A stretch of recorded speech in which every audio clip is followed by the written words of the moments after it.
नमस्कार। आज फिर एक दो छोटे किस्से लेके आया हूँ अपने ही जीवन से जुड़ी हुई। हम 2004 में मुंबई आए थे 16 अक्टूबर को पत्नी के साथ, और ये तय करके आए थे कि अब अभिनेता बनना है, हिंदी सिनेमा में काम करना है तो मुंबई चलते हैं। मालूम था लड़ाई लंबी है, वक्त बहुत लगेगा, तो हमने तैयारी कर रखी थी पहले से। पत्नी को बोला था कि तुम बीएड कर लो ताकि शुरुआती में तुम कहीं टीचर की नौकरी कर लेना, और मुझे तो पता नहीं मेरा क्या होगा, कितना समय लगेगा। तो उतने दिन घर चलाने के लिए कोई तो एक कमाने वाला चाहिए, तो पत्नी ने बीएड कर लिया था और हम मुंबई आ गए। मुंबई आते हम शुरुआत के 2 महीने अपने दोस्त के घर पे रहे। भानु नाम है उसका, मेरा बैचमेट है भानु उदय।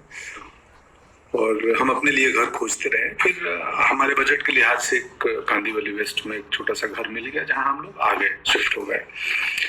2 महीने बाद फिर शुरू हुई बात नौकरी, पत्नी की नौकरी खोजनी है। तो क्लासिफाइड अखबारों में आते हैं ना, सो उसमें खोजते थे हम लोग टीचर्स की वैकेंसी कहाँ है, और पढ़ते थे। अब हमें करना उस इलाके में जहां हम रह रहे हैं, कांदीवली, मलाड, अंधेरी। अब टाउन में नहीं जा सकते या दूर, तो निकले नहीं, कहीं वैकेंसी मिलती नहीं थी। तो हमने बोला, बायोडाटा मेरी पत्नी बना के रखी थी, तो मैं बोला यार एक काम करो, तुम बायोडाटा बना ली हो तो जितने अंधेरी मलाड के स्कूल्स हैं ना हमारे आसपास, जहां हम चाहते हैं, कन्वीनियंट है, वहां चल के हम बायोडाटा दे आते हैं। तो बोली ऐसे कैसे दे दोगे, वैकेंसी निकली नहीं है और कैसे ऐसे दे दोगे, कोलकाता से आई है तो दरबार जाने नहीं देंगे, या मतलब क्या कहेंगे लोग, वैकेंसी है नहीं, क्यों आए, कौन, बोले क्या हो जाएगा, क्या होगा, ज्यादा से ज्यादा ये तो नहीं बोलेगा ना कि यू आर अंडर अरेस्ट, आप अंदर आए कैसे, चलिए जी आप गिरफ्तार होते हैं, अब चलिए थाने, तो चलते हैं ना। बोली तुम, मुझे नहीं मालूम, तुम अजीब आदमी हो। मैं बोला अरे प्रयास करने में क्या गया है, होगा होगा, नहीं होगा क्या कर लेंगे, पकड़ लेंगे, जान मार देंगे, चलो। तो गए हम लोग एक मलाड के गोरेगांव के स्कूल में, बड़े स्कूल में, और हमने दरवान पूछा क्या है, गार्डन ने बोला नहीं, रिसेप्शन पे मिलना है, कुछ जानकारी लेनी है, यहाँ लिख दो।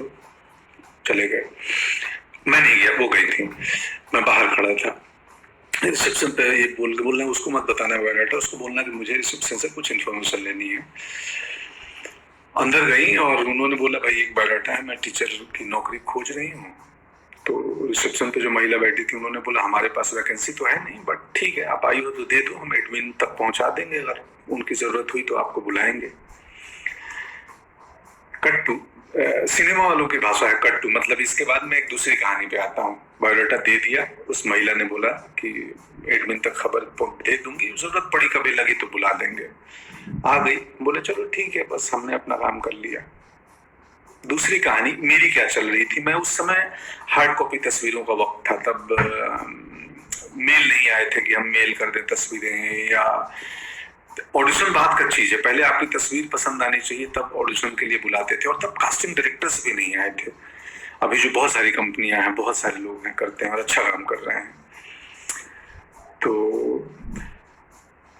हम जाके, उस वक्त कास्टिंग डायरेक्टर नहीं होते थे, तो डायरेक्टर का कोई एसोसिएट डायरेक्टर या असिस्टेंट या प्रोडक्शन के लोग भी कास्टिंग कर लेते थे। और तब कास्टिंग मतलब बहुत छोटे छोटे रोल्स में नए एक्टर को लिया जाता था, और जो भी एक सेट पैटर्न था, ये हीरो, ये हीरोइन, ये विलेन, वकील, इंस्पेक्टर भी सेट थे। तो 2004-5 की बात है ये। तो मैं जाता था दफ्तर में, दरबान रोक दे, कहीं बड़ी कंपनी किसी फिल्म ऑफिस में गया, तो मैं बोलता था कि यार मेरे को, बोला किसने बुलाया है, मैं बुलाया नहीं, मेरे को ईश्वर जी भेजे हैं कि वो राहुल, रवि, जो भी नाम है उस एसोसिएट की, तब उनसे मिलना है, ईश्वर जी भेजे हैं। बोला अच्छा। वो फोन करेगी, भाई कोई आए हैं, पंकज नाम है, ईश्वर जी भेजे हैं। तो बोले अच्छा कौन, भेज दो भेज दो, मिलता हूँ, देखता हूँ कौन। या अंदर पहुंच जाए, छोटा दफ्तर हो, रिसेप्शन तक पहुंच गया सीधे, तो फ्रंट डेस्क पे जो भी रिसेप्शन पे महिला बैठी हैं, जी हाँ क्या, मैं बोला एसोसिएट डायरेक्टर से मिलना है। तो किसने भेजा आपको, कैसे आए हो, क्या है रेफरेंस। तो मैं तो बोलता था वैसे ही आया हूँ, लिफ्ट से आया हूँ अभी बस ऊपर। नहीं नहीं नहीं, यहाँ भेजा किसने है, मैं बोला वो ईश्वर जी भेजे हैं, बोल के उनसे। ईश्वर जी, बोले हाँ बता दो ना उनको, वो जानते हैं। तो ईश्वर जी भेजे हैं, कोई पंकज आया है कास्टिंग वाले। चलो बात, तो या तो कास्टिंग वाले निकल के आए या मुझे अंदर तक भेज दी जाए।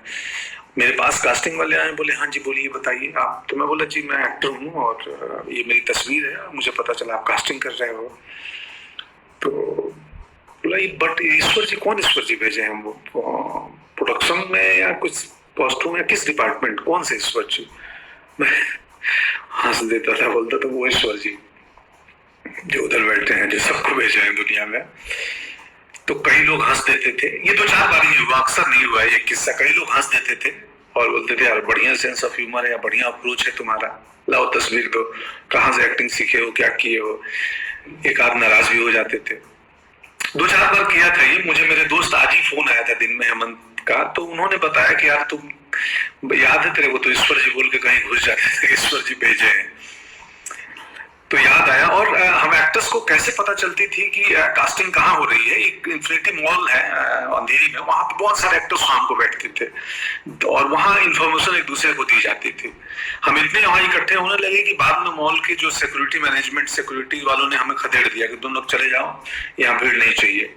उसमें पूरे हिंदुस्तान के गांव खेड़े से, छोटी जगहों से आए हुए हमारी तरह एक्ट्रेस थे, बहुत सारे बहुत सारे। बाद में सुजान सिंह चौक बन गया, वो भी एक एक्टर है सुजान जी। हम बहुत सारे दोस्त थे, हम नाम लूंगा तो 1000 नाम हो जाएंगे जो वहां बैठते थे। पत्नी की कहानी पे बायोडाटा देके चली आई, एडमिन में जाएगा। दूसरे दिन कॉल आया कि जी आप आइए, एक इंटरव्यू के लिए प्रिंसिपल ने कॉल किया। वो गई, इंटरव्यू दी, उनकी नौकरी हो गई, पढ़ाने लगी, हमारा दुकान चल गया। और मैं ईश्वर के बहाने से दफ्तर दफ्तर घूमते रहा। मेरे ईश्वर काम नहीं आ रहे थे, कास्टिंग नहीं हो रही थी। थोड़ा वक्त ज्यादा लगा, ईश्वर काम आए, मौके मिले, बहुत सारे मौके धीरे धीरे मिलने लगे। गैंग्स ऑफ वासेपुर पहला मौका था जिसमें मुकेश ने, तब तक कास्टिंग डायरेक्टर आ चुके थे और तब तक वो पैटर्न खत्म हो गया था कि किसी भी बहाने एसोसिएट असिस्टेंट तक घुस के अपनी तस्वीर दे दो या इंट्रो दे दो कि जी मैं एक्टर हूँ। तब तक प्रोफेशनल माहौल बनने लगा था। गैंग्स ऑफ वासेपुर में मुकेश कास्टिंग, उसके पहले अभिमन्यु रे थे यशराज में, वो कास्टिंग कर रहे थे। तो कास्टिंग डायरेक्टर्स का चलन हो गया था। हानि भाई आ गए थे, जोगी भाई आ गए थे, ये सब कास्टिंग डायरेक्टर्स हैं। बाद में अभिषेक की कंपनी आई। सो बहुत सारी अभी कंपनियां हैं कास्टिंग की काम करती हैं बॉम्बे में।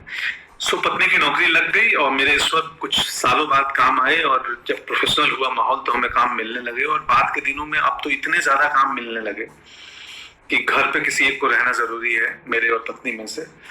तो पत्नी को स्कूल की नौकरी कुछ साल पहले छोड़नी पड़ी और